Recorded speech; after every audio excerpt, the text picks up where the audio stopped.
নমস্কার বন্ধুরা, আমি মিষ্টি। আমি নিয়ে চলে এসেছি তোমাদের সঙ্গে আরও একটি নতুন ফেসবুক ব্লগ ভিডিও।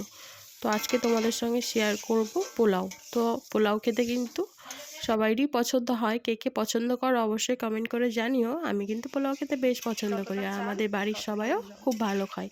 বছরের একটা দিন চেষ্টা করি, সেটা হোলিতে পোলাও আর পনির করার। তো সেরকমই আজকে পোলাও করছিলাম, মনে হলো রেসিপিটি তোমাদের সঙ্গে শেয়ার করি। পোলাওটা কিন্তু আমি ঘিয়ে ভেজে নিয়ে গরম মশলা ফোড়ন দিয়ে কাজু কিশমিশ দিয়ে যতটা চাল ঠিক তার ডবল জল দিয়ে দেখো আমি কিন্তু ফুটিয়ে নিয়েছি। মিডিয়াম টু লো আঁচে রেখে 15 মিনিট মতো রাখলেই কিন্তু পোলাওয়ের জলটা পুরো টেনে যাবে। এরকম ঝুরঝুরে পোলাও খেতে কে কে পছন্দ করো অবশ্যই কমেন্ট করে জানিও। আমি কিন্তু ভোগ চালের করেছিলাম, অনেকে বাসমতি রাইস দিয়েও পোলাওটি করে, তো আমি গোবিন্দভোগ চালের করেছিলাম। আমার কিন্তু রেডি হয়ে গেছে বাসন্তী পোলাও। তোমরা এরকম বাসন্তী পোলাও খেতে বা করতে রান্না করতে কে কে পছন্দ করো অবশ্যই কমেন্ট করে জানিও। আর আমার পোলাওটি দেখতে কেমন হয়েছে সেটাও তোমরা অবশ্যই কমেন্ট করে জানিও। ভিডিওটি ভালো লাগলে একটা লাইক কমেন্ট শেয়ার করে দিও। ধন্যবাদ বন্ধু।